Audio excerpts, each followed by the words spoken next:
The United Kingdom is most famously known for landmarks such as Big Ben, their royal family and their love for tea. But did you know that they are the 5th largest economy in the world and are the 2nd largest economy in Europe?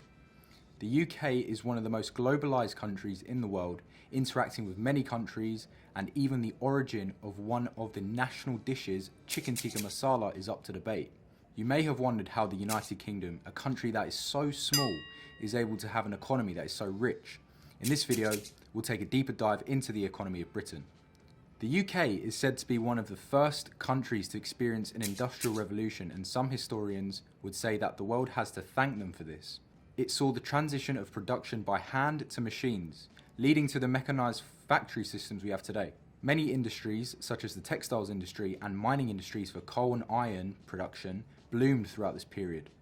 Other countries, such as the USA and Germany, could even be said to have copied this approach, advancing to a level that they would even threaten the economic lead of Britain.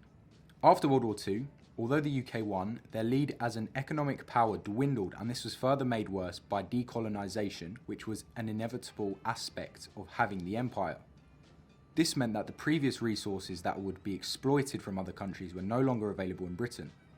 And the Suez Canal crisis served as a reminder of the decreasing British Empire and marked the end of Britain being a leading economic power. It was no longer controlling an area that was 25% of the world's land surface.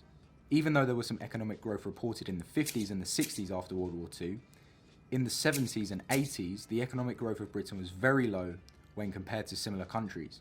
This could largely be put down to nationalising major industries, whilst other countries focused on allowing a free market economy and allowing private businesses to prosper. The inefficiencies of having nationalised industries and the cost it had to keep them open, coupled with other factors like the decline of the empire, trade unionism, and having a welfare state, may have contributed to the stagnation of economic growth. Now, this is the beginning of the comeback. Margaret Thatcher was elected into power in 1979 and set the country on a whole new path away from socialist policies and implemented neoliberal ideas to make the country into a self-reliant society. She privatised many state-owned public institutions, mainly the service and industrial sector. Tax cuts, trade union reforms and market deregulation were some of the other areas that she helped change. She was a very polarising figure in the UK, and her decline was marked by her introduction of policies such as poll tax. However, even after the introduction of all these policies and joining the EU, it could be said that Britain was struggling to compete as they were so underdeveloped in some areas of the economy compared to other countries. This limited the UK economy to service industries. Despite this, whether it be due to Thatcher's policies or joining the EU, something seemed to be working as the UK saw a sustained period of economic growth all the way until 2008. After the 2008 crash, the UK economy struggled, and this crash exposed other underlying problems in the UK, such as productivity, which were previously understated and overlooked because of the success of the financial sector. All in all, the EU became an easy scapegoat for politicians to blame, and ultimately it led to a polarising issue with some split into Remainers and other Brexiteers who won by a small margin in the referendum. Taking a small dive into the UK's economy. It's easy to think, what does the UK produce?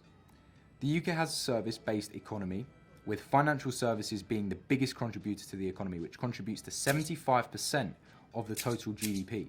Another important service-related sector would be the aerospace industry. Companies like Rolls-Royce, based in the UK, are known not only for their luxury vehicles, but also for their manufacturing of airplane parts, such as engines. Further, Britain is the home of many iconic car brands like Aston Martin and Rolls-Royce. The UK also has a good image on the global stage, with many people willing to invest in the country. Britain has recorded the 3rd highest foreign direct investment in the world. However, if people send money back to their countries, this hurts the economic prosperity of Britain.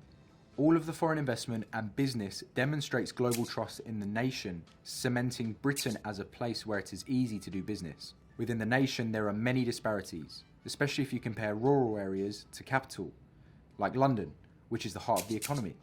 When we think of oil, we normally think of Middle Eastern countries. However, did you know that the UK also benefits a lot from oil? Oil and gas in the North Sea have contributed to a lot of the economy. The National Health Service in the UK not only provides comprehensive health service to all UK residents, it is also a major source of jobs within the country itself. In fact, on a global level, it is the 5th largest employer in the world. The UK is one of the world's top exporters of weapons in the world. The country has been known to sell weapons to countries who have committed human rights abuses. Britain also attracts a lot of billionaires and benefits from their investment and spending in the country. When looking at consumer spending, 65% are loyal shoppers, whilst 1/3 of the younger generation value a brand's environmental impact, giving good hope for tracking climate change. All of the goods and services are taxed with VAT at a rate of 20% and are bought with the national currency, the pound, the oldest currency in the world, which is still in use today. Another understated economic asset to the UK is arguably the English language. It has become a global language for business, trade, and relations and benefits Britain a lot. Also, the culture that Britain exports is an unsung success story for Britain. The TV shows, music, and creative economy has led to hits such as Harry Potter, James Bond, attracting many to the country. Now, this is more recently.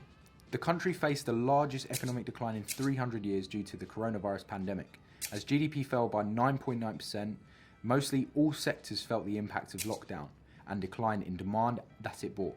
However, the UK's economy faced global attention after leaving the EU in 2016, formally leaving the EU on January 1st, 2021. It is still unclear on the impact that divorcing from the EU will have on the UK as it happened during the pandemic. Will it make the UK prosperous, or will it cause economic decline? Only time will tell. Brexit has even divided people's families, with people being split on whether to leave or remain. However, as it has already happened, it's better not to talk about the usefulness of the decision and rather to deal with the situation and move forward. So, what do you think about the economic future of the United Kingdom? We are really interested in hearing your opinions and will make a great effort to reply to all of your comments. Please subscribe, like and share to support us and help us continue making high quality content. That's it for now. Thank you.